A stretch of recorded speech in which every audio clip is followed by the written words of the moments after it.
If you're a filmmaker, you know that lots of the times we need to balance buying the right equipment with our budget. And sometimes when we've blown all of our money on a fancy new camera or a gimbal, we don't really have the money for a nice lens. So today I'm going to be covering two lenses, both of them extremely affordable, extremely versatile, and these are the lenses that I would choose. The first one if I had a crop sensor camera, and the second one if I had a full frame camera and I could only pick one lens. And honestly, these lenses have gotten me through about 90% of my client work. So when I'm recommending them, I mean, I have used them for literally everything. Even if I probably shouldn't have, they made it through.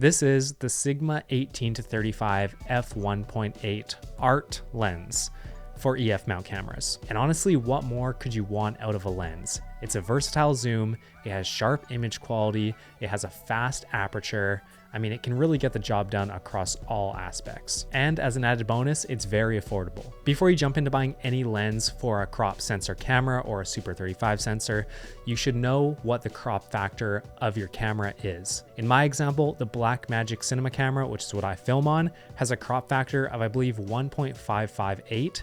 And so when I'm looking at a lens like the Sigma, I know that my 18 millimeters is gonna turn into about 28 millimeter equivalent. What I love about this lens is it's just wide enough to get some landscape shots and establishing shots, but it's also close enough to zoom where you get this intimate feeling with your subject. And yeah, if you're in tight between two counters and you're right close to your subject, it might not be wide enough, but it does get the job done. And also the zoom, it's not the furthest zoom by any means, but it is good enough and it gets the job done for, like I said, for my work, about 90, maybe 85% of the work I do. One of my first questions when I saw this lens is how does it have an aperture of 1.8 and it's a zoom lens? Before I picked up this lens, I was only familiar with zoom lenses that had an f-stop of 2.8, like lots of the G Master lenses, lots of the L series lenses for Canon. So how were they able to pull off an aperture of f1.8 on a zoom lens for cheap? Well, I don't know everything about lens making and the inner workings of this lens, but I can confidently say it's because of the trade-off for the full frame capability. This lens cannot by any means go on a full frame camera, and you actually will see some vignetting around the corner of a full frame sensor because it just wasn't built for it. So I believe they sacrificed the full frame capability to get a super fast aperture. And it gave me the option to go down to f1.8 when I needed it. All of the shots that are playing on screen right now have been captured with my Blackmagic 6K Pro and the Sigma 18-35 lens. If I had to say that something was missing on this lens, it would probably be character. You can always add character in afterwards with color grading and, halation and grain. You can do all that stuff. But sometimes lenses and real world things like, for example, filters, diffusion, or Cooke lenses or Zeiss primes, they give a certain feel and a certain look. Sometimes the halation circles, bokeh, that's what it's called. Sometimes the bokeh circles in the background are different sizes, different shapes, all that sort of stuff. And that's something that you can't really recreate in post. And also, let's just keep in mind, you can pick up this lens for like $600 Canadian secondhand, which is, I don't know, like $450 US. So for that price, I'm not gonna compare it to Cooke lenses or Zeiss Prime lenses. The first lens that I actually had when I was using my Blackmagic camera was this 24-70 L mount lens that we talked about earlier. But in my opinion, when you add on the 1.5 crop factor, it's too much. You cannot get wide shots at all with 24 millimeters plus a 1.5 crop. It is nice for, like far away shooting or portrait shots, stuff like that. But in my opinion, I would probably opt for something like this in my line of work where I'm sometimes close up to subjects, sometimes a little bit further away. And if you have a nice camera that does 4K or 6K image quality, you can usually punch in a little bit anyways to make up for the lack of zoom that this has. Now let's talk about our options for a full frame camera lens.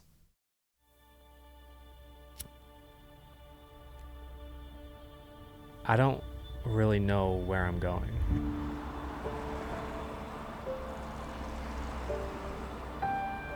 I mean that literally, of course, because every direction seems to lead to the same place. Nowhere.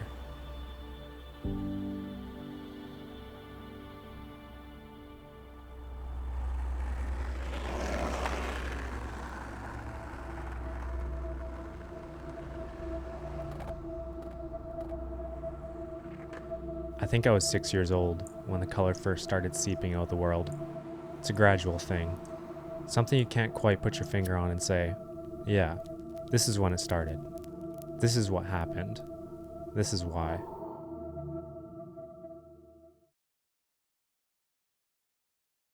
I just realized that the lens that I'm about to talk about is actually filming me right now, so let's quickly switch out this camera. All right, we just switched cameras and angles, and we got the lens. So if you own or you've ever looked at buying a full frame camera before, you've probably seen the prices of those G Master lens or the RF mount lenses. It's like $3,000 per lens Canadian. It's insane. Luckily, the lens that I'm going to be recommending is not one of those ones because it's not really accessible or affordable to everyone when you're just starting out and you can only choose one.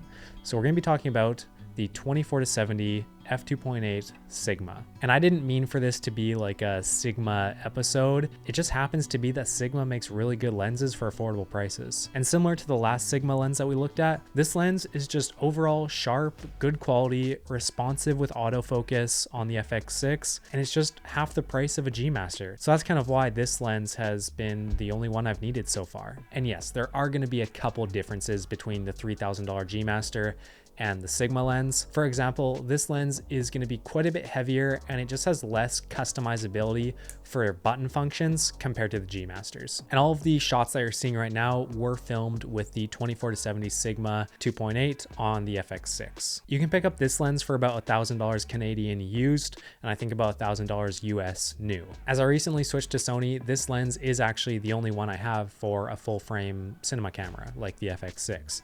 So if you guys have any recommendations of which lens I should purchase next, maybe do a review on it, maybe do some test shots with it, let me know in the comments. Remember, the most important thing isn't about the gear that you have. There's tons of other skills that you can learn pretty much for free on YouTube that will improve your films, maybe even more than buying a new piece of lens, new piece of kit. So I'd recommend learning how to color grade, learning how to sound design, learning how to light your subjects. There's so much to buy and there's so much to learn, and every single facet that you get into, whether it be lighting or audio or cinematography, each one is like a whole new job, and it can feel pretty overwhelming when you have to buy all the gear and learn it by yourself, and it feels like a never-ending journey, which it pretty much is actually now that I think about it. So this is just a recommendation. You guys don't have to follow this. There's tons of other kit that you could buy that would also improve your filmmaking. I'll see you guys in the next one. Peace.